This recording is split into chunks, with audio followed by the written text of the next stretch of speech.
नित्य है, आत्मा का अनुभव बस एकमात्र नित्य है।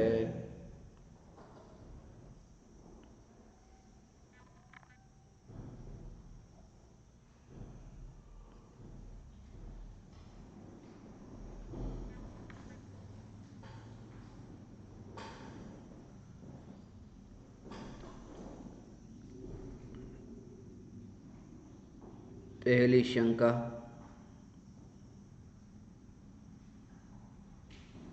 परम पूज्य गुरुदेव के चरणों में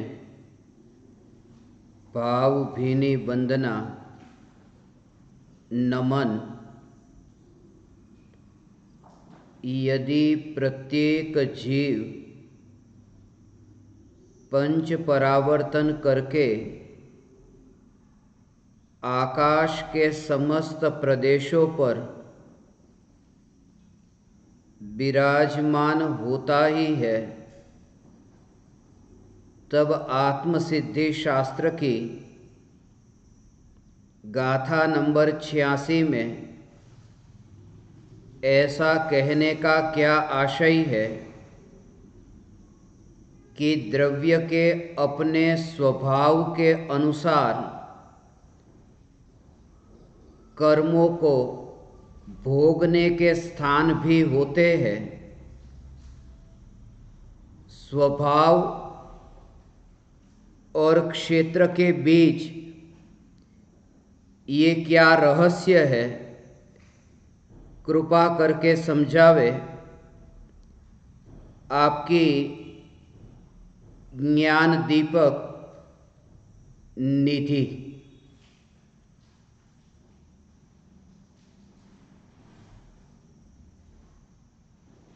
चैतन्य स्वभावी भगवान आत्मा अनादि काल से अनंत परिभ्रमण कर चुका, फिर भी चैतन्य स्वरूप से एक समय के लिए भी विचलित नहीं हुआ, ऐसा अनादि अनंत ध्रुव चैतन्य तत्व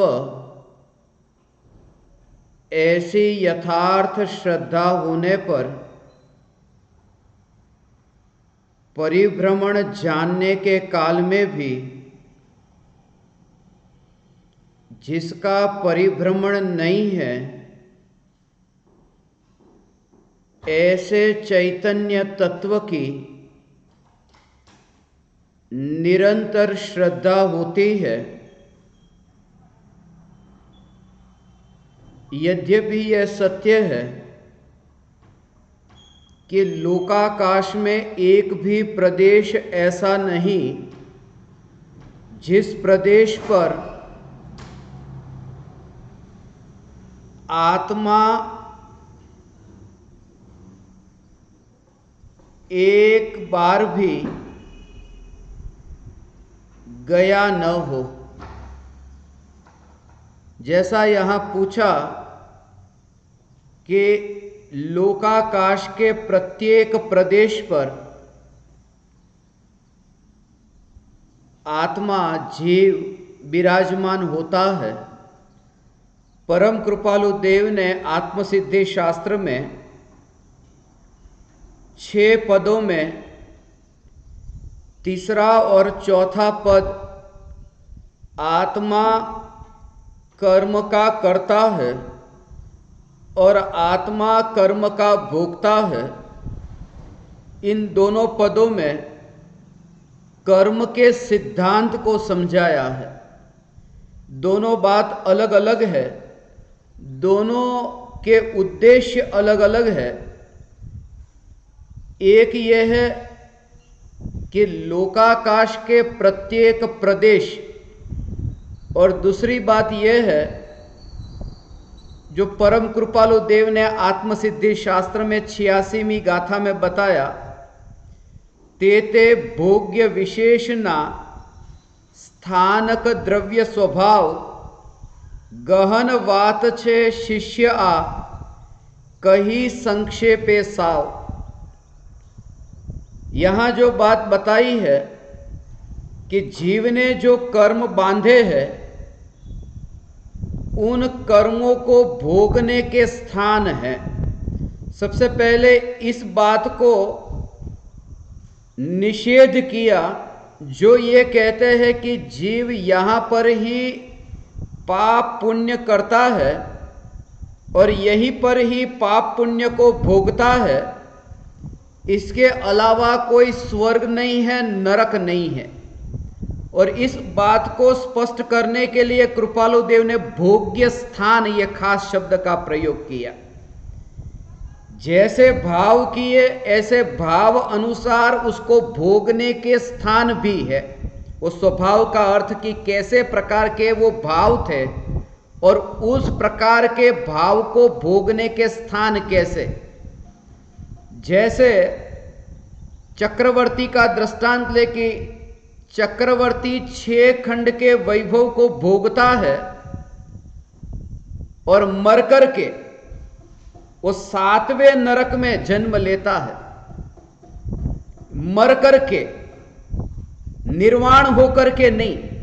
भरत चक्रवर्ती भी चक्रवर्ती थे मगर चक्रवर्ती के पद के साथ नहीं मरे थे। जो चक्रवर्ती के पद के साथ चक्रवर्ती मरता है तो 7वें नरक में जन्म लेता है।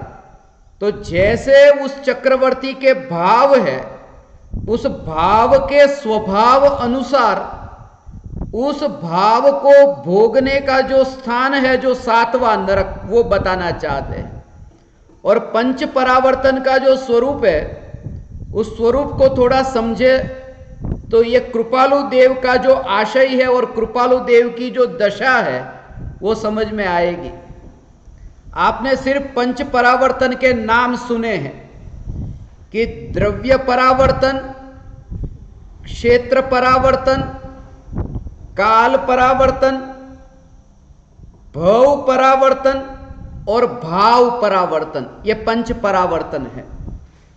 और अनंत बार ये पंच परावर्तन में परिभ्रमण हुआ, फिर भी एक समय के लिए भी ऐसे सुअवसर मिले फिर भी मैं चैतन्य तत्व कभी परिवर्तित नहीं होता, ऐसी यथार्थ श्रद्धा न हुई। और जो द्रव्य परिवर्तन, वो द्रव्य का जो परावर्तन है, वो परिवर्तन और परावर्तन की जो एक स्थान से दूसरे स्थान, ऐसा नहीं। वो द्रव्य जो है वो द्रव्य में 2 प्रकार की बात है। एक कर्म रूप द्रव्य और दूसरा नो कर्म रूप द्रव्य। ये द्रव्य है ना, वो द्रव्य का अर्थ है पुद्गल द्रव्य। और पुद्गल द्रव्य का जो द्रव्य परावर्तन है वो कर्म से भी है और नो कर्म से भी है। इसका थोड़ा भाव सूक्ष्म समझे कि द्रव्य परावर्तन कैसा होता है कि भगवान आत्मा और भगवान आत्मा के साथ प्रति समय कर्म की 7 कर्म के भेद है। ज्ञानावरण, दर्शनावरण, मोहनी और अंतराय, वेदनीय, नाम और गोत्र, आयु को छोड़कर ये जो 7 कर्म है प्रति समय बंधते रहते हैं। तो जो अनंत कर्म आत्मा के साथ आत्मा के प्रदेश पर आकर के बंधते हैं, जो आपने 22 प्रकार की ये स्कंध रूप वर्गणा के नाम सुने हैं, उनमें जो कार्माण वर्गणा है जो कर्म रूप परिणमित होती है, तो वो कर्म रूप परिणमित होने वाली ऐसी 7 प्रकार के ये जो कर्म, ये 7 कर्मों के रूप में परिणमित होने वाली कार्माण वर्गणा अभी आत्मा के साथ बंधी और बंध करके उसका अबाधा काल पूरा हुआ कि वो फल देकर के निकली। वो अबाधा काल से पहले वो कर्म की प्रकृति फल नहीं देती। ये अबाधा काल क्या है कि कर्म के बंधने के बाद जब तक कर्म फल दे सके ही नहीं, ऐसी जो कर्म की स्थिति है उस काल को कहते हैं अबाधा काल। कि बंधा है कर्म और बंधा हुआ कर्म तब तक फल नहीं देख सकता, कुछ भी नहीं करेगा। ये ऐसी स्थिति है जैसे किसी व्यक्ति ने किसी सेठ के पास जाकर धन उधार मांगा है और ये कहा कि मुझे 1 बरस के लिए ये धन दो, तो बोली कि ये पहले से बोला कि 1 बरस के लिए चाहिए। तो 1 बरस का जो काल है ना, उस काल को उसके लिए अबाधा काल कहते हैं। कि वो सेठ 1 साल के लिए इस आदमी को कोई बाधा नहीं पहुंचा सकता। वो जो पहले से वो निश्चित किया है कि 1 बरस का काल, ऐसे ही कर्म बंधने के बाद जब तक वो फल दे सकता ही नहीं, उस काल का नाम है अबाधा काल। और ऐसे जो पूर्व में कर्म ऐसे बंधे और जो बंधे हुए कर्म है अभी, वो कर्म उदय में आए और फल देकर के गए। ये पहले के जो बंधे हुए कर्म वो फल देकर के गए, और फिर जो अगृहित कर्म है जिसको अभी ग्रहण नहीं किया, ऐसे अगृहित कर्म फिर आत्मा के साथ में बंधे, वो कारमाण वर्गणा कर्म रूप होकर के परिणमे, और फिर वे भी फल देकर के निकले। फिर वो जो भूतकाल में ग्रहण की थी वो और जो ग्रहण नहीं की थी वो, उन दोनों को वो मिश्र कहते हैं। वो मिश्र ऐसे जो कर्म वो कारमाण वर्गणा वो आकर के बंधे, फिर वो जो है अगृहित ऐसी कारमाण वर्गणा आकर बंधे। ऐसा अनंत बार ये बंधना और भोगना, बंधना और फल देना ये हो, ये पूरा जो साइकिल है उस परिभ्रमण का नाम है द्रव्य परावर्तन।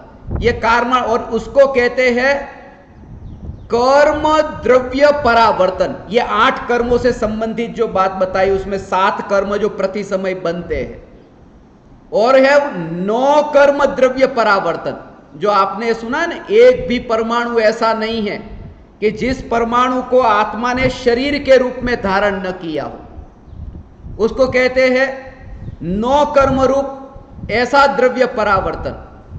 तो उसमें भी ऐसा है कि 3 प्रकार के शरीर, औदारिक शरीर, आहारक शरीर और वैक्रिक शरीर।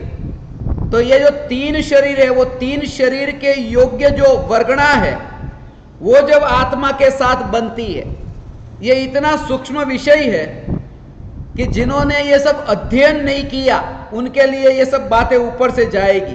अंत में मैं इसका रहस्य बताऊंगा कि ये बात मैंने आज आपको ये सहज ही ये प्रश्न आ गया, और इसलिए ये एक मौका भी मिला है आपके लिए।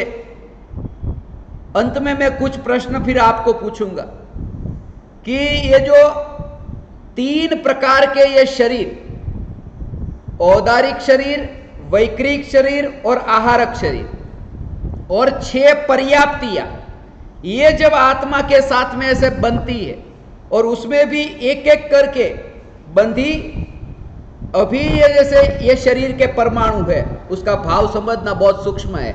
ये शरीर के परमाणु जो मैंने आत्मा ने अभी ये ग्रहण किए, तो जिस भाव के कारण ये जो कर्म बंधे थे और ये शरीर मुझे अभी मिला, ये शरीर के परमाणु, ये शरीर के परमाणु अभी आत्मा से दूर हो गए, फिर दूसरे परमाणु आए, फिर वो दूर हो गए, फिर तीसरे परमाणुओं का आना हुआ, वे दूर हो गए।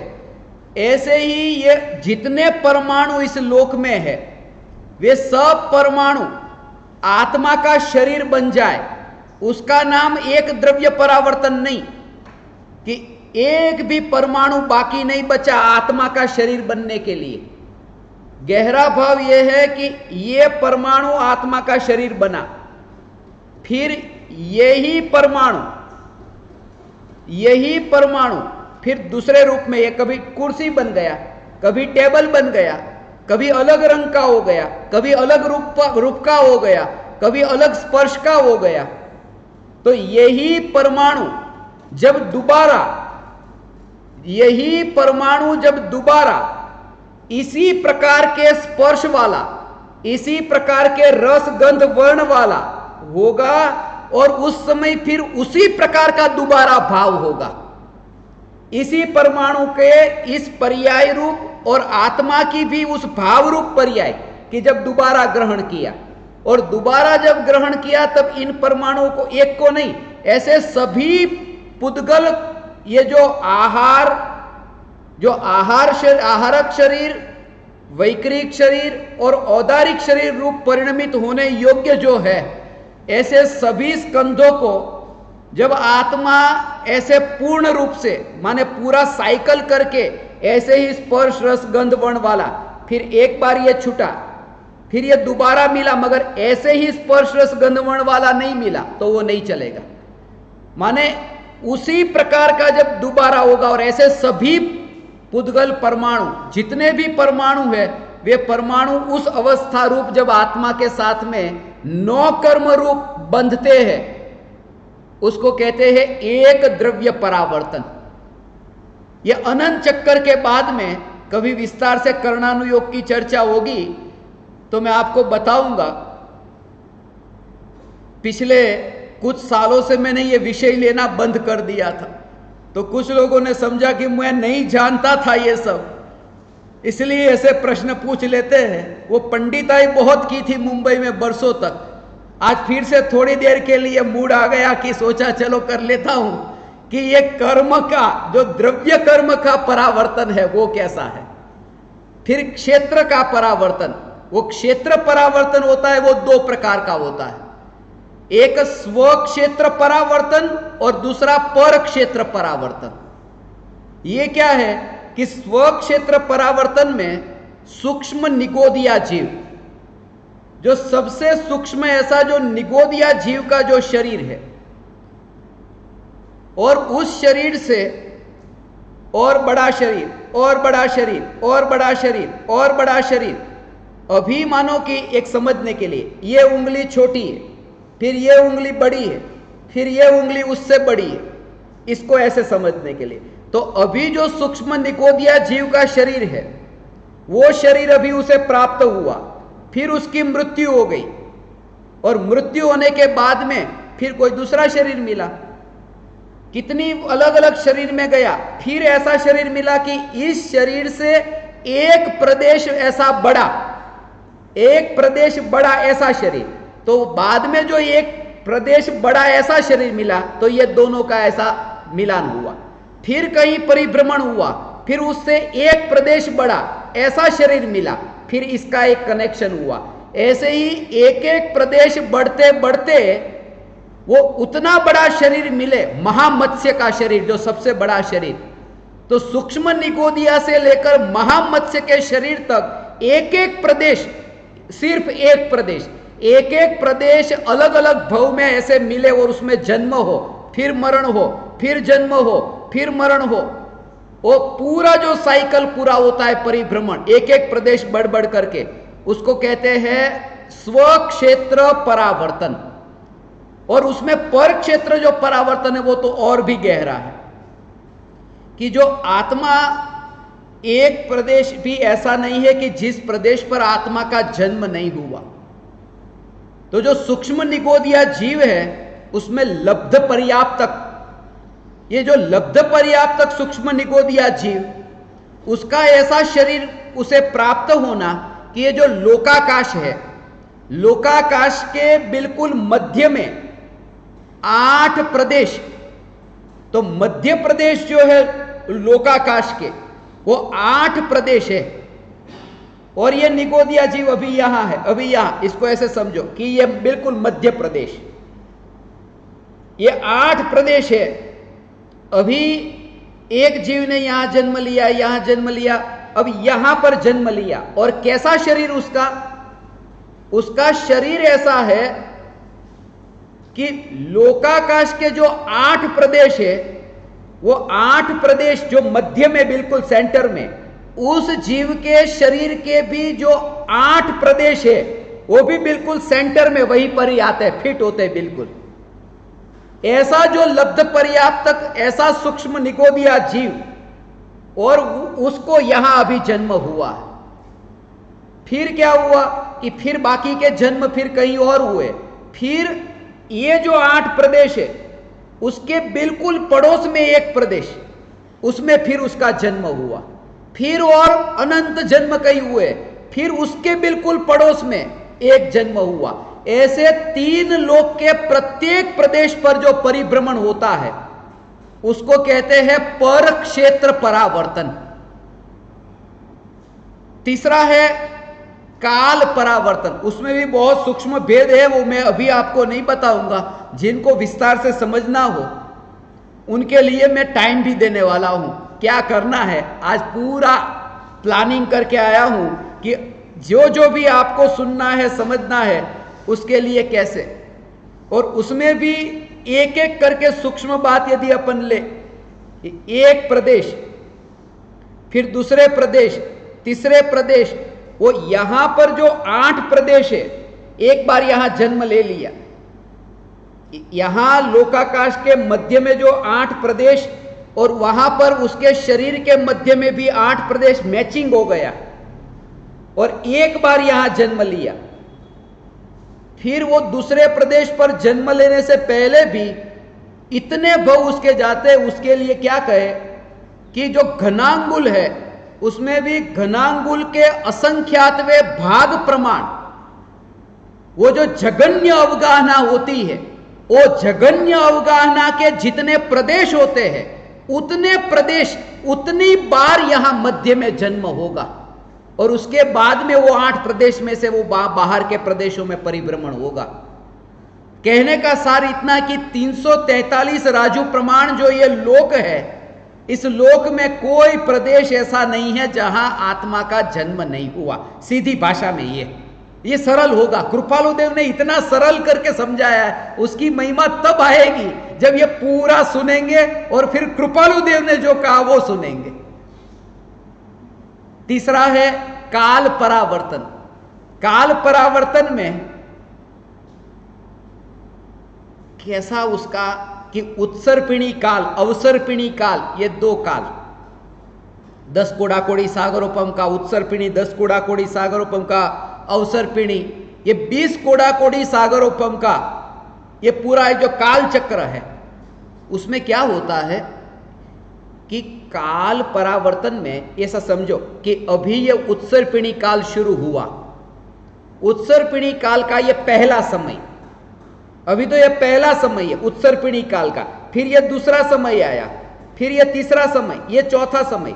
तो पहले समय में यहां जन्म हुआ उत्सर्पिणी काल के, और फिर कहीं और जन्म हुआ। फिर दूसरी बार क्या हुआ, दूसरी बार ऐसा हुआ कि उत्सर्पिणी काल के दूसरे समय में वो फिर जन्म हुआ। दूसरा जन्म वहां उत्सर्पिणी के दूसरे समय में, तीसरा जन्म फिर उत्सर्पिणी काल के तीसरे समय में, फिर भटका, फिर भटका, फिर चौथा जन्म उत्सर्पिणी काल के चौथे समय में। ऐसे ही उत्सर्पिणी काल के पूरे काल में एक एक समय में वो जन्म लेना, और ऐसा उत्सर्पिणी नहीं, उत्सर्पिणी और अवसर्पिणी, और जन्म ही नहीं, जन्म और मृत्यु, ये पूरा जो चक्र होता है उसे एक काल परावर्तन कहते हैं। एक एक समय में वो जो अनंत जन्म की कहानी के ना, अनंत, वो अनंत का भाव कि एक एक प्रदेश पर, अभी यहां इस प्रदेश पर है, फिर इस प्रदेश पर है, फिर इस प्रदेश पर है, और एक भी प्रदेश नहीं छूटा, एक भी समय नहीं छूटा कि वो काल चक्र में इतना अनंत परावर्तन। भूतकाल में ऐसे अनंत काल चक्र, अनंत परावर्तन हुआ। और ये तो एक परावर्तन की बात है। एक परावर्तन में उत्सर्पिणी काल के प्रत्येक समय में फिर क्रम से यहां हुआ, फिर यहां हुआ, वो नहीं गिना जाएगा, यहां जन्म हुआ वो नहीं गिना जाएगा, यहां के हुआ उसके बाद में जो यहां जन्म होगा उसे गिना जाएगा, माने ये चेन हुई। फिर कहीं कितना भी जन्म हुआ, फिर यहां तीसरे समय में जो जन्म होगा उसे गिना जाएगा, फिर ये चेन हुई। ऐसे ही उत्सर्पिणी काल के सभी समय की पूरी चेन तैयार हो, और जन्म की, मरण की, अवसर्पिणी काल के सभी समयों में वो जन्म मरण की, ऐसा सभी समयों में जन्म मरण होना वो एक काल परावर्तन है। और ऐसे अनंत काल परावर्तन, अनंत परावर्तन हुआ है पंच परावर्तन में। और चौथा है भव परावर्तन, वो तो उससे भी ज्यादा खतरनाक है। भव परावर्तन में जैसे किसी का जन्म नरक गति में हुआ, वो भव परावर्तन को समझो। नरक का जो जघन्य कम से कम जो आयुष्य है वो 10,000 बरस का है। तो वो जो भव परावर्तन में कि जितने भी कीड़े मकोड़े यहां गाय भैंस है वो सब हम हो चुके, ये भव परावर्तन। ये भव परावर्तन नहीं, ये तो कहने की बात। मगर सूक्ष्म दृष्टि से देखें तो पहले समय में यहां पर नरक गति में अभी जन्म हुआ, 10,000 बरस का आयुष्य उसने पूरा किया और मरा। फिर दूसरी बार भी नरक गति में जन्म हुआ और 10,000 बरस का आयुष्य, यह दूसरी बार। फिर तीसरी बार कभी वो लगातार नहीं, क्योंकि नरक में से फिर नरक में नहीं, मगर दूसरी बार जब नरक में जन्म हुआ 10,000 बरस, फिर कहीं भटका, और फिर तीसरी बार जब नरक में जन्म हुआ वो 10,000 बरस। तो ऐसे कितनी बार कि 10,000 बरस में जितने समय होते हैं, 10,000 बरस में जितने समय होते हैं उतने समय तक वो 10,000 बरस के आयुष्य वाला नारकी का भव मिलता है। उतनी बार जितने 10,000 बरस में समय, उतनी बार नरक में, पहले नरक में 10,000 बरस का ऐसा। और उसको एक भव परावर्तन नहीं कहते। ये तो जितना काल हुआ, अनंत परिभ्रमण जो हुआ उसमें एक एक समय, ऐसे एक समय में अभी नरक में जन्मा, 10,000 बरस का आयुष्य भोगा, फिर कहीं जन्मा, फिर दूसरी बार वो जन्मा, फिर तीसरी बार, ऐसे 10,000 बरस में जितने समय है उतनी बार वो 10,000 बरस के आयुष्य के रूप में जन्म हुआ। माने सबसे ज्यादा वो 10,000 बरस। अब फिर उसके आगे 10,000 बरस में एक समय ज्यादा, एक बार ऐसा जन्म होना, फिर 10,000 बरस में 2 समय ज्यादा, ऐसा फिर जन्म होना, 10,000 बरस में 3 बार जन्म होना, ऐसा एक जन्म होना, 10,000 बरस में फिर 4 समय जोड़ करके एक जन्म होना, 5 समय जोड़ करके एक जन्म होगा, उसकी एक चेन बनेगी। और ऐसे 33 सागरोपम वर्ष तक वो एक एक समय जोड़ते जोड़ते वो जो जन्म होगा वो नरक का। ऐसे ही फिर आएंगे तो तिर्यंच में उसमें जो अंतर्मुहूर्त का काल है, जघन्य काल, जैसे वो नरक में 10,000 बरस, तो अंतर्मुहूर्त के लिए तिर्यंच में वो जन्म लिया, फिर मर गया, फिर दोबारा तिर्यंच में अंतर्मुहूर्त के लिए जन्मा, फिर मर गया, फिर तीसरी बार अंतर्मुहूर्त के लिए जन्मा, फिर मर गया। कितनी बार अंतर्मुहूर्त के लिए जन्मेगा कि अंतर्मुहूर्त में जितने समय है उतनी बार अंतर्मुहूर्त काल तक वो जन्म मरण उसका होगा। और फिर अंतर्मुहूर्त में फिर एक समय जोड़ो, फिर अंतर्मुहूर्त में 2 समय जोड़ो, इतने ऐसे, फिर अंतर्मुहूर्त में एक समय जोड़ा, फिर उस समय जन्म लिया, फिर अंतर्मुहूर्त में 2 समय जोड़ा, उस समय फिर जन्म लिया। ऐसे करके तिर्यंच का जो 3 पल्य का उत्कृष्ट आयुष्य है, एक एक समय जोड़ते जोड़ते वो 3 पल्य। ऐसे ही फिर मनुष्य में कि कम से कम अंतर्मुहूर्त का आयुष्य, वह जन्म हुआ और फिर मरा, और अंतर्मुहूर्त में जितने समय है उतने समय उतनी बार वो अंतर्मुहूर्त काल के लिए मनुष्य में जन्मा मरा। और फिर उत्कृष्ट आयुष्य 3 पल्य का मनुष्य का, तो उतनी बार वो जो जन्म मरण हुआ, उतनी बार माने उतने समयों में एक जन्म करते हुए उसका भाव समझना। और फिर देव में, तो देवगति में भी जघन्य आयुष्य 10,000 बरस, 10,000 बरस में फिर एक बार जन्म नहीं, 10,000 बरस में 10,000 बरस के जितने समय उतनी बार वहां 10,000 बरस के उसके आयु में उतने जन्म हुए, फिर उसमें भी एक समय जोड़ करके, 2 समय जोड़ करके परिभ्रमण के बाद में वो जन्म होना। और कहां तक? 33 सागरोपम बरस तक नहीं, नरक में तो 33 सागर, स्वर्ग में 31 सागर, क्योंकि मिथ्या दृष्टि का वो 9वें ग्रहवेग से आगे जाना नहीं होता, इसलिए वहां वो भव के लिए वो अपवाद हो गया। जैसे वो कहे ना, सम्यक दृष्टि जीव नरक में जन्म लेता है, वैसे सम्यक दृष्टि स्त्री और नपुंसक उसमें जन्म नहीं लेते। सम्यक दृष्टि का जो जन्म होता है वो पुरुष में होता है।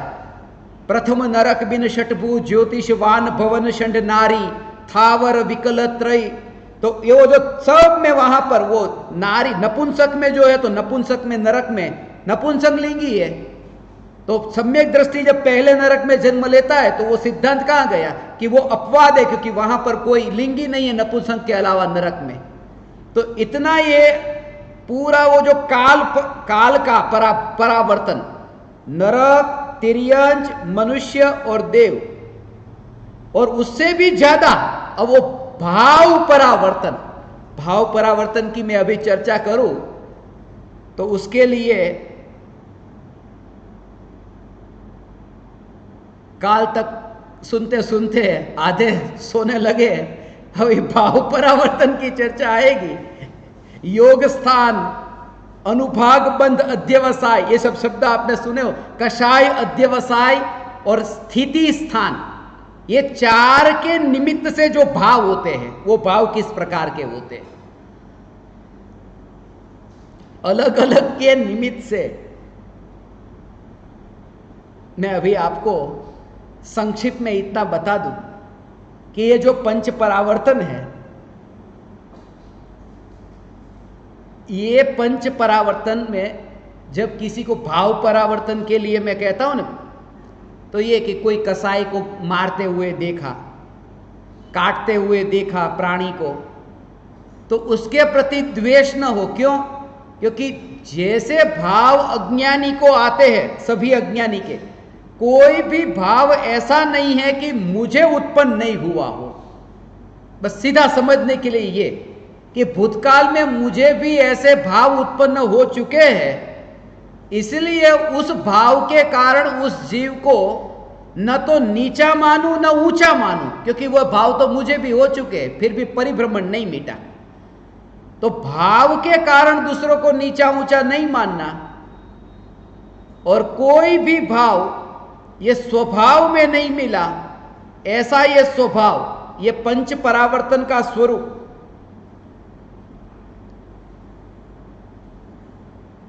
इतना आप पढ़ोगे, विस्तार से पढ़ना है तो गोमट सार को पढ़ना, गोमट सार में आपकी समझ में आएगा। लोग पूछते हैं कि आत्मा को जानने के लिए कितना ज्ञान होना जरूरी है। अभी कोई मरता है, मरने की तैयारी में अस्पताल में है, अब वहां पर जाकर के मैं उसे कहूं कि घनांगुल के असंख्यातवे भाग प्रमाण, तो वो उस समय वो कहने की बात है। जब आयुष्य इतना अल्प है और बुद्धि भी इतनी अल्प है, तब इस समय आपके जैसे जीवों के लिए अब परम कृपालु देव क्या कहते हैं वो बात अब समझते हैं। वो सब परिभ्रमण की बात हुई कि सब प्रदेशों पर घुमा भटका।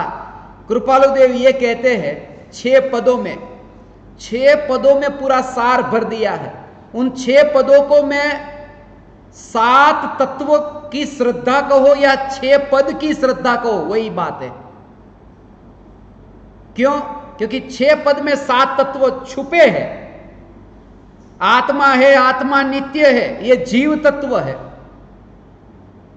आत्मा कर्म का करता है, कर्म का भोगता। तो कर्म कौन सा तत्व? कि अजीव तत्व है। कर्म पुद्गल है, अजीव है। मगर कर्म का जो आश्रव और बंध होता है, कर्म का कर्ता और भोक्ता, तो कर्म आते भी है और बनते भी है। कर्म के बंध का और कर्म के आश्रव का कर्ता, वो संक्षिप्त में लिखा है कि कर्म का कर्ता है। कर्म का कर्ता माने कर्म को बनाने वाला नहीं, कर्म के आश्रव का और बंध का कर्ता, ऐसा कह के निमित्त की मुख्यता से वो कथन किया। वो आश्रव बंध तत्व वहां छुपा है और मोक्ष है ये कहकर के मोक्ष तत्व बताया है, और मोक्ष का उपाय है ये कहकर के संवर निर्जरा तत्व बताया है। ये 6 पद में जिनागम का सार भर दिया है। वो 6 पदों में 6 द्रव्य भी है। और आज के दिन के लिए मुझे हमेशा यह स्मरण में आता है, मोक्ष का उपाय सबसे अंत में संवर और निर्जरा, क्योंकि 7 तत्वों में संवर तत्व 5वें नंबर पर, निर्जरा तत्व 6ठे नंबर पर, और आज का दिन जिसे मैं निर्जरा का दिन कहता हूं,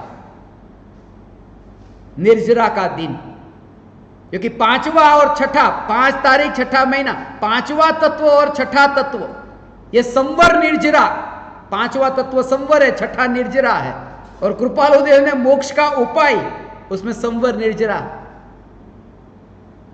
संवर और निर्जरा, कृपालु देव ने ये जितने भी भोग्य विशेष के स्थान बताए कि कोई जीव जो अपराध करता है उसके लिए भोगने के स्थान है, अर्थात स्वर्ग भी है और नरक भी है। सब कुछ यहां पर भोगना ऐसा नहीं, यहां का किया यहां पर ही भोगना ऐसा नहीं। और इसके बारे में मैंने अलग अलग रचनाओं में, जैसे आत्मसिद्धि शास्त्र की टीका में समयसार की कर्ता कर्म अधिकार, आश्रव, संवर निर्जरा, बंध, मोक्ष, इन सब अधिकारों की टीका में इसका विस्तार से विवेचन किया है। जिन्हें पढ़ना है, मैंने बताया था कि जिन जिन को भी इसके बारे में विस्तार से जानकारी चाहिए तो उन्हें वहां से मिलेगी। अपराध के फल में अपराध को भोगने का स्थान, ये कृपालु देव का भाव ये है कि जैसे जीव के कर्म है ऐसे उसको भोगता है। जैसे किसी ने हत्या यहां की तो जहां हत्या की वहीं पर ही सजा भोगनी पड़ेगी, ऐसा नहीं। हत्या तो उसने किसी के घर में की और सजा भोगता है कारागृह में जाकर के, तो यहां ये कहते कि कारागृह भी है।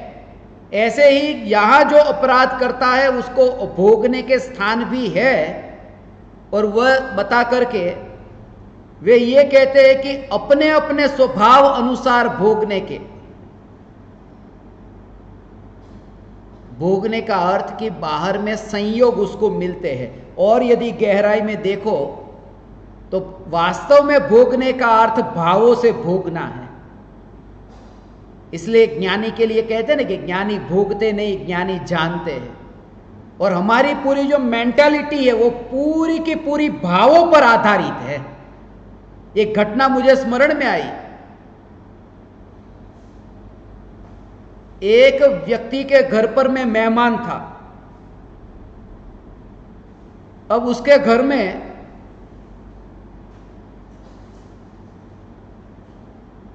बहुत चूहे थे।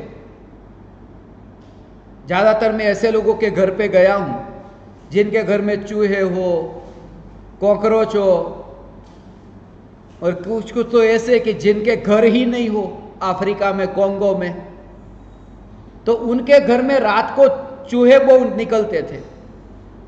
तो जिनके घर में ठहरा था वो भाई साहब को रात को बहुत जलन सी होने लगी। सुबह उठे कि देखा कि चमड़ी कट गई है। उसने अपनी पत्नी को बताया कि देखो ये क्या हुआ। तो मैंने उनको कहा कि चिंता मत करो, इतने चूहे यहां घूमते हैं, चूहे ने काट लिया होगा रात को। बोले ठीक है। 3 दिन तक मैं उनके वहां ठहरा। जब जाने की तैयारी थी, 3 दिन के बाद में उनके घर से सांप निकला। और जैसे ही सांप निकला कि इनको मुंह में से लार बहने लगी और गिर गए नीचे। बोले क्या हुआ? बोले ये जो काटा था वो चूहा नहीं, वो सांप था। बोले सांप था? सांप का जहर कोई 3 दिन के बाद में असर करता है, मगर वो जो असर करने वाला वो सांप का जहर नहीं, वो दिमाग में जो शंका का जहर है ना, वो मैं कहता ये हूं कि वो जो बाहर की क्रिया हमें इतनी असर नहीं करती जितने वो भावों से हम उससे प्रभावित हो जाते हैं, भाव अंदर में जितने असर करते हैं। एक घटना और मुझे स्मरण में आई, मृत्यु के बारे में ये कहानी है। मौत को पूछा कि कहां जा रही है तू, कि कुछ लोगों को लेने के लिए जा रही हूं। कि कितने लोग को लेने जा रही है, कि 1000 को लेने जा रही हूं। जब मौत गई और वापिस आई तो 5000 ज्यादा 6000 को लेके आई। तो मौत को पूछा, अरे तू तो 1000 को लेने गई थी। कि मैं गई थी तो 1000 को लेने, मगर मेरे को देख करके और 5000 मर गए कि उनको भी लेके आना पड़ा। वो भाव से मर गए। मेरा कहने का मतलब यह है कि असल में मौत नहीं आती है फिर भी मरते हैं, ऐसा ही है भाव से। अनंत काल में अनंत बार मरे हैं, वास्तव में तो एक भी बार नहीं मरे, मगर अनंत बार भाव से मरे हैं। ये कृपालु देव ये कहते हैं भाव के फल में स्वर्ग है, भाव के फल में मुक्ति है। ये जितनी भी परम कृपालु देव की ये जो गहन सूक्ष्म ये आत्म सिद्धि शास्त्र की ये गाथा, उसमें कृपालु देव ने स्वयं ने ये लिखा है, नहीं जानते ऐसा नहीं। उसमें खास करके ये लिखा, तेते भोग्य विशेषणा स्थानक द्रव्य स्वभाव गहन। ये गहन शब्द यहां लिखा 142 गाथा में। गहन वात छे शिष्य आ कही संक्षेपे साव। ज्यादा कहने के लिए मेरे पास भी समय नहीं है और तुम्हारे पास भी समय नहीं, इसलिए अब आगे दूसरी शंका।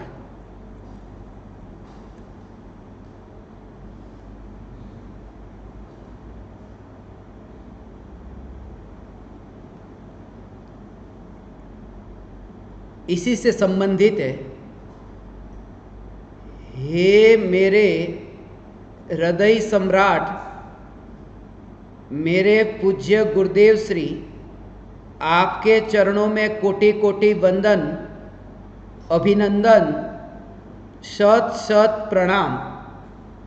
शंका समाधान के इस प्रवचन के 1 घंटे 20 मिनट पर आप श्री ने समझाया कि पुण्य से धन नहीं आता,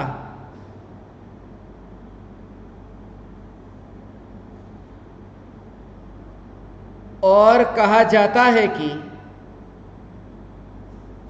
अशुभ अर्थात पाप, शुभ अर्थात पुण्य और शुद्ध अर्थात धर्म पाप से तिर्यंज या नरक गति, पुण्य से स्वर्ग अर्थात देव गति, सुख और दुख मिलता है, और धर्म से मोक्ष गति अर्थात संसार से मुक्ति मिलती है। कहा जाता है कि अनंत इकट्ठा होने के पुरुषार्थ से मनुष्य गति और सच्चा देव गुरु और धर्म की प्राप्ति हुई है, वह होती है। कृपा करके इस विषय पर मेरी शंका का समाधान करने की कृपा करे। आपका सेवक, आपका दास मांगीलाल का क्षमा सहित वंदन।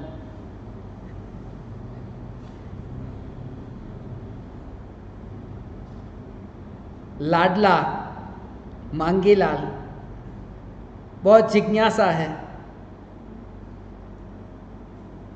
अक्सर आप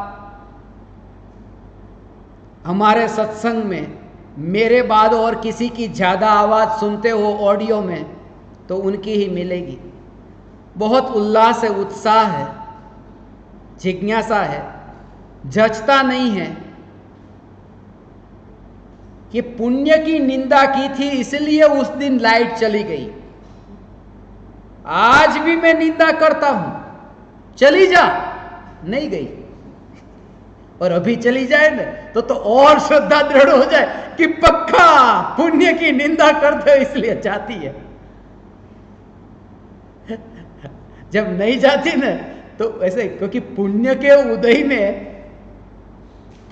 उदय में और पाप के उदय में इनकी जो शंका है कि ये सब पुण्य के उदय से अनुकूलता मिलती है, पाप के उदय से प्रतिकूलता मिलती है, वास्तव में कर्म के उदय से ही सब कुछ मिलता है।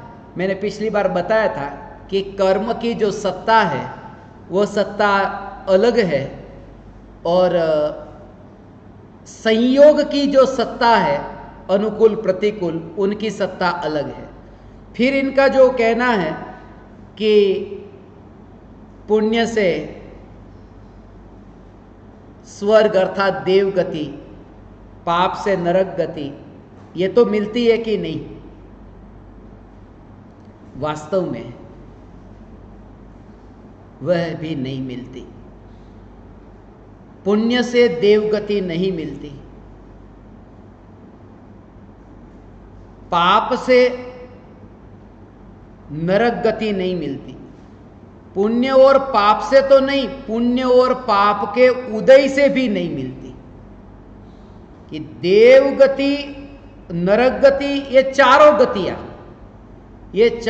गतियां आत्मा की पर्याय है, और आत्मा की पर्याय का कर्ता पुद्गल की पर्याय को माने, उसने अत्यंता भाव के सिद्धांत को नहीं समझा है। दो अलग अलग पर्याय है। ऐसे ही ये तो यहां की बात की देव, मगर मैं तो यहां की बात कहता हूं क्योंकि मनुष्य पर्याय है, देव पर्याय है। ये शरीर की अवस्था, वो जो आत्मा और शरीर की ये मिली जुली ऐसी अवस्था जो है वो देव की, मगर है वो आत्मा की पर्याय है, जीव की पर्याय है। फिर वो परमाणु मुर्दा पड़ा है तो मनुष्य की पर्याय, ऐसा नहीं। वो आत्मा जब तक है तब तक वो आत्मा की पर्याय, मगर देह के साथ मिली हुई ऐसी एक क्षेत्रावगाही ऐसी। और ये आत्मा और शरीर, राग का जो भाव है वो तो कर्म के उदय से होता है ना। क्रोध आता है वो तो कर्म के उदय से आता है ना। कि क्रोध का भाव कर्म के उदय से आता है, ऐसा मानना मिथ्यात्व है। बोले राग का, द्वेष का भाव कर्म के उदय से नहीं आता, तो कैसे आता है? कि राग का भाव है वो जीव की चारित्र गुण की पर्याय है, अशुद्ध पर्याय, और कर्म का उदय वो पुद्गल की पर्याय। तो फिर ज्ञानियों ने ये क्यों कहा, औदयिक भाव क्यों कहा कि राग का भाव कर्म के उदय से होता है? औदयिक भाव इसलिए नहीं कहा कि कर्म के उदय को कर्ता बनाना चाहते हैं। औदयिक भाव इसलिए कहा कि यह भाव ऐसा है जिसमें कर्म के उदय की जरूरत होती ही होती है, अर्थात कर्म का उदय उस समय होता ही होता है। माने कर्म के उदय के होने से उस समय ये भाव हुआ है, माने ये भाव आत्मा का स्वभाव नहीं है। उसके लिए वो कर्म के उदय के निमित्त की जरूरत है माने वो भी जबरदस्ती नहीं लाना पड़ता, वो उदय होता है। मगर निमित्त की ये बात बता करके उसको स्वभाव नहीं है ये बताना चाहते हैं। ये कर्म के उदय से औदयिक भाव होते हैं, वो आत्मा के स्वभाव। और आगे इसके बारे में विस्तार से हम चर्चा करेंगे कि ये जो भी अवस्था है बाहर में, ये अनुकूलता प्रतिकूलता जो मिलती है, वे सब अपनी अपनी स्वतंत्र योग्यता से ये सब संयोग प्राप्त होते हैं। और जागृति ये रहे कि भाव कर्म ये भी मेरा स्वरूप नहीं, द्रव्य कर्म भी मेरा स्वरूप नहीं, और नौ कर्म भी मेरा स्वरूप नहीं।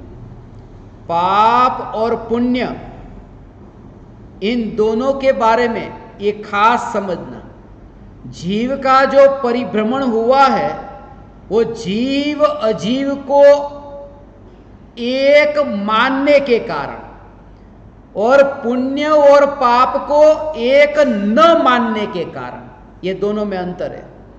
क्या भूल की कि जीव और अजीव को तो एक माना, जो है दोनों अलग अलग, और पुण्य पाप दोनों है एक, मगर उन्हें माना अलग अलग। अलग अलग माने पुण्य अच्छा है पाप बुरा है ऐसा, और दोनों को, इसलिए ये पुण्य की रुचि नहीं, पुण्य की रुचि नहीं। ज्ञानी पुण्य नहीं करते हैं कि ज्ञानी पुण्य नहीं करते, पुण्य तो दूर, शुभ भाव, शुभ भाव, जब भाव की बात आएगी तब शुभ, और जब द्रव्य कर्म की बात आएगी तब पुण्य, जब भाव की बात आएगी तब अशुभ, और द्रव्य कर्म की बात आएगी तब पाप, ऐसे लेना। और संयोगों की बात आएगी तब अनुकूल और प्रतिकूल, माने तीनों में अशुभ, पाप और प्रतिकूल, शुभ, पुण्य और अनुकूल।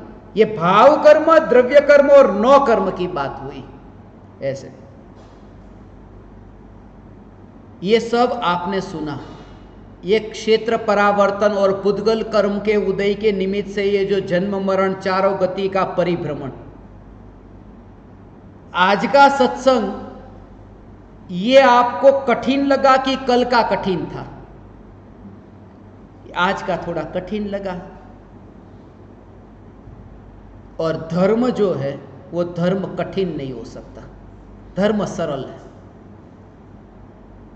परम कृपालु देव इस रहस्य को पहचानते, इसलिए जैसे जीव उस अनुसार।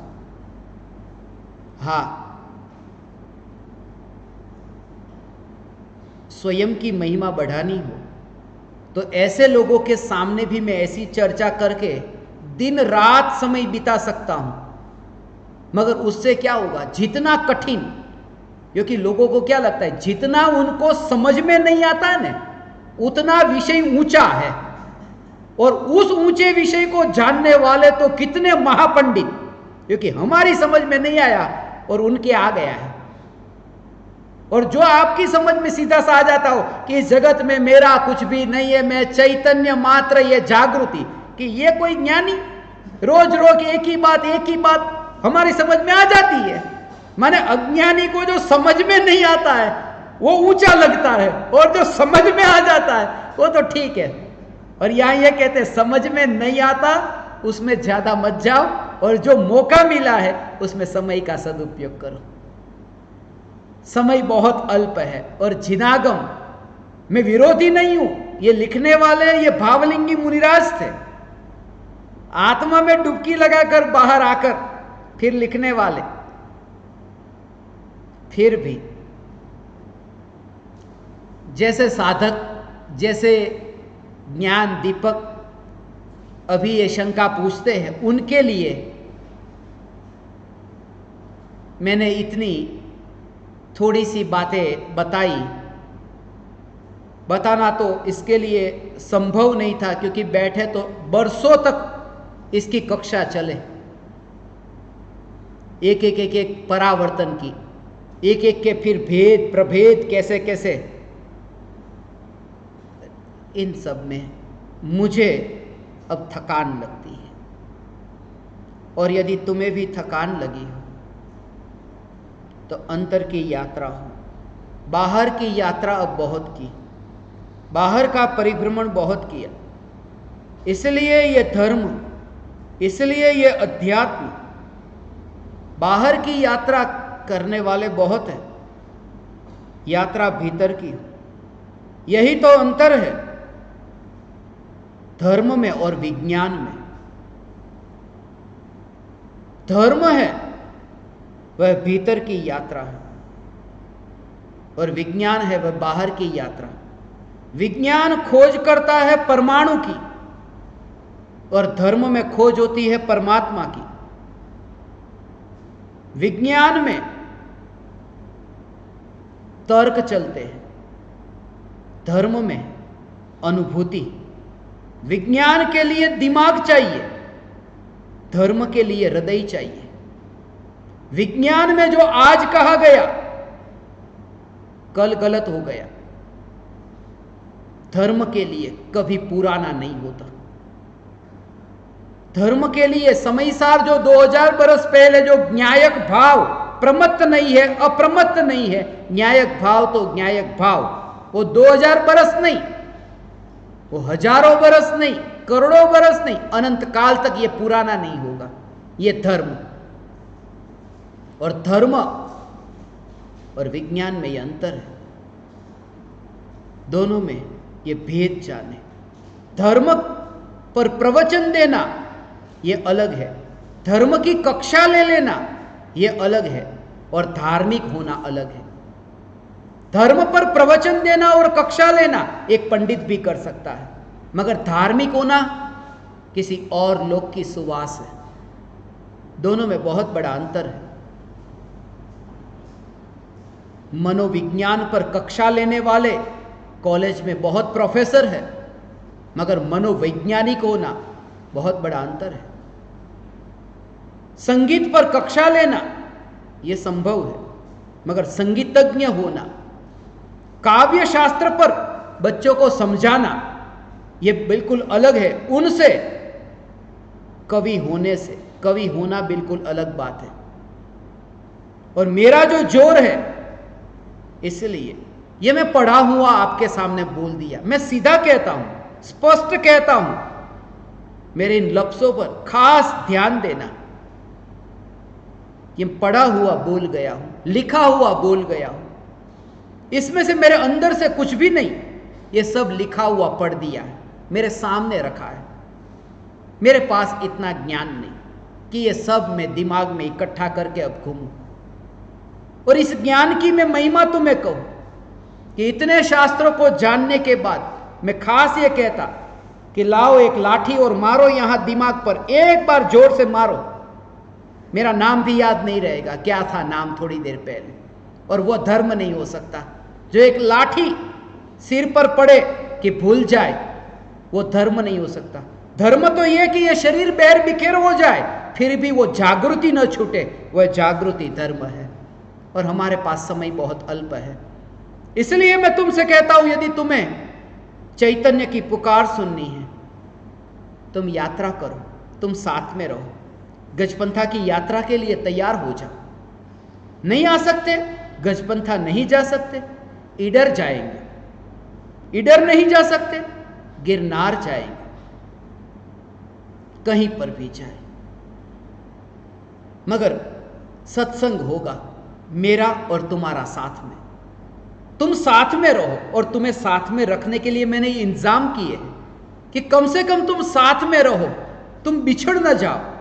इसलिए ज्ञान दीपक मुझसे पूछते हैं, उन्हें मैं सेवा का काम सौंपता हूं, यूट्यूब पर प्रवचन अपलोड करना, प्रवचन ये ब्रॉडकास्ट लिस्ट में व्हाट्सएप पर भेजना।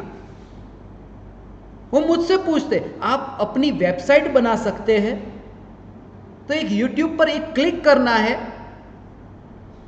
पब्लिश नहीं कर सकते प्रवचन? कर सकता हूं। जो वेबसाइट बना सकता हूं, तो ये क्लिक क्यों नहीं कर सकता? व्हाट्सएप के ग्रुप पे हजारों लोगों को मैसेज भेज सकता था, तो अभी ये कुछ संदेश क्यों नहीं भेज सकता? जब अंग्रेजी भाषा में मैं खुद प्रवचन दे सकता हूं, तो ज्ञान दीपक साधकों की हिंदी गुजराती में आई हुई 4 पंक्ति में दूसरों को अनुवाद करने क्यों देता हूं? क्या मैं इतना अंग्रेजी अनुवाद नहीं कर सकता? पूरा प्रवचन यदि कर सकता हूं तो कर सकता हूं, मगर मैं दूसरों को यह सेवा देता हूं, इस बहाने भी वो जुड़े, इस बहाने भी वो ऐसे जुड़े कि कहीं ना कहीं उन्हें एक स्मरण रहे कि ऐसी चैतन्य की पुकार जहां हो रही है। इस बहाने भी मैं ज्यादा पुण्य बांधकर फंसना नहीं चाहता। थोड़ा तुम भी फंसो, बांधो, मैं अकेला न फंसूंगा, मैं तुम्हें भी फंसाऊंगा कि तुम भी बांधो। खुद के कपड़े खुद धो सकता हूं, खुद का कमरा खुद साफ कर सकता हूं। कितना समय लगता है? 2 मिनट, 5 मिनट।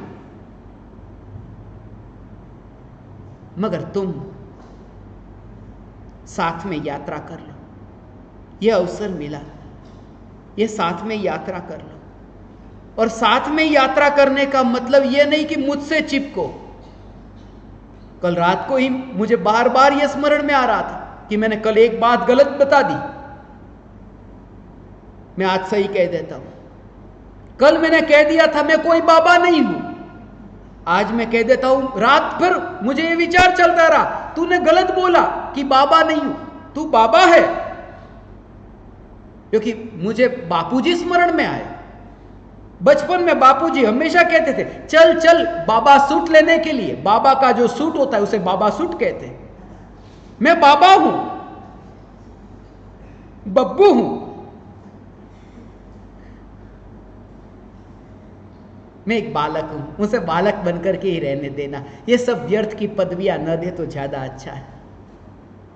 एक बालक होकर के जीने में मैं जितना स्वयं को मुक्त महसूस करता हूं आपसे सत्य कहने के लिए, क्योंकि बच्चा सत्य कह सकता है, कह देता है। कोई आया घर पे, ए टकलू आया, हे ऐसा नहीं कहते। अब कुछ क्या कहते, अब बताओ गलत क्या। मैं ये नहीं कहता व्यवहार का पालन न करें, टकलू को टकलू कहे, मगर सत्य को सत्य, स्वरूप के लिए तो सत्य को सत्य कहे। सत्य तो सत्य है। आज का दिन भावना भाव मुनि से केवल ज्ञान होने का दिन, हर साल मुझे आज का दिन इसलिए स्मरण में आता है। रात्रि में रात का दिन, रात का दिन, रात का दिन, रात में दिन दिखता था। कल मैंने आपको, दिन कहां है? अमेरिका में, अमेरिका में दिन, अमेरिका में दिन, मगर यहां रात थी और यहां दिन था। बोले तुम तो दिन हो। हां मैं दिन हूं, मैं सूर्य हूं। कहां हो? रात में। तो रात में यही विचार था, रात में, रात में, रात में। हां मैं रात में हूं, निश्चय से मैं दिन हूं, व्यवहार से मैं रात में हूं। वो रात नहीं, रात रात रात, मगर मैं रात नहीं, मैं रात नहीं, मैं रात में नहीं, मैं गुजरात में नहीं, मैं गुजरात में नहीं। और रात से फिर जो विचार चला था वो बताने का अभी समय नहीं रहा। गुजरात से फिर जो जो विचार चले थे, गुजरात से गिरनार की यात्रा हुई, गिरनार। और आज का वो दिन मुझे स्मरण में आया, मुनि से केवल ज्ञान होने का दिन। 5 तारीख छठा महीना हर साल स्मरण में आता है। 56 दिन नेमिनाथ भगवान स्मरण में आते हैं। दीक्षा लेने के 56 दिन पश्चात केवल ज्ञान की प्राप्ति हुई थी। गुजरात, गिरनार। और कल ही मैंने गिरनार के बारे में कहा था, ईडर नहीं जाएंगे तो गिरनार जाएंगे। ये 56 और नेमिनाथ भगवान, मुनि, केवल ज्ञानी। हमें तो सम्यक दर्शन के बारे में 56 की कुछ बात बताओ, तो नेमिनाथ भगवान के जीवन में सम्यक दर्शन के संबंध में भी 56 है। नेमी कुमार सम्यक दृष्टि थे, 56 प्रकार के बाराती उनकी शादी में थे। ये 56 का दिन और भी कहने क्षण है। हे ज्ञान दीपक,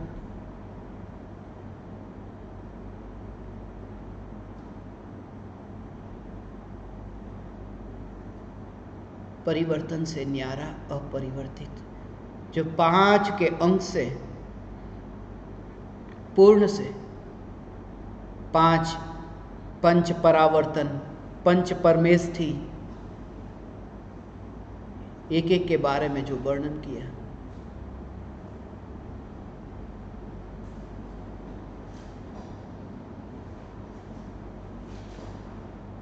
मैं बंधा भी नहीं, मैं मुक्त भी नहीं। 5 परमेष्ठि में बंधे है, मुक्त है, मैं बंधा भी नहीं, मैं मुक्त भी नहीं।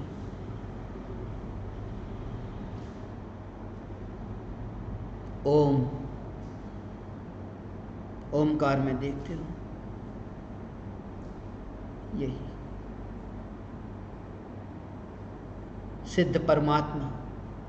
ये चंद्रबिंदी नहीं, ये सिद्ध शिला के ऊपर सिद्ध भगवान।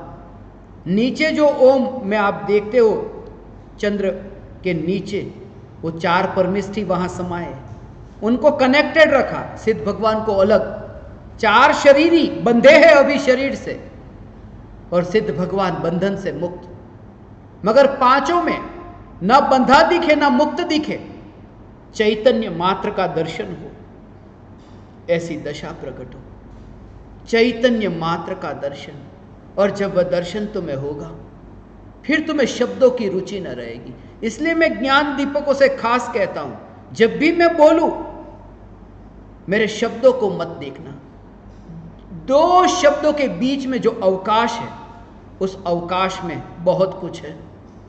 2 शब्दों के बीच जो अवकाश है, उस समय जो तुम सुन लोगे, उस समय जो तुम समझ लोगे, वो बहुत महत्वपूर्ण है। वही है जिसके लिए तुम यहां बैठे। उसे कहते शब्दों से पार वो अनुभव में आया। तब शब्द नहीं थे, उसे अवकाश कहा। रूप रंग अलग हो, चेहरा अलग हो, शरीर की रचना अलग हो, मगर अंतर तो वही चैतन्य। मेरे कमरे का रंग अलग हो, मेरे घर का रंग अलग हो, दूसरों के घर का रंग अलग हो, तीसरे के घर का रंग अलग हो, चौथे के घर का रंग अलग हो। घर के रंग अलग अलग हो, मगर सभी रंगों में, सभी घरों में, सभी कमरों में फैला हुआ तो एक ही है, वो आकाश। आकाश में क्या भेद, आकाश तो अखंड। ऐसे ही चैतन्य परमात्मा है अनंत, आकाश की तरह संख्या से एक नहीं, संख्या से अनंत, मगर स्वरूप तो एक ही। रंग रूप में भी स्वरूप एक ही। उस स्वरूप की पहचान, स्वरूप की पहचान। अंतिम शंका,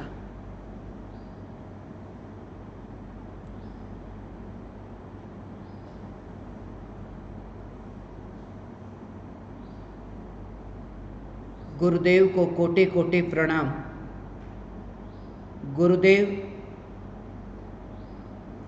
पारिणामिक भाव और परम पारिणामिक भाव में क्या अंतर है, कृपया स्पष्ट करने की कृपा करें।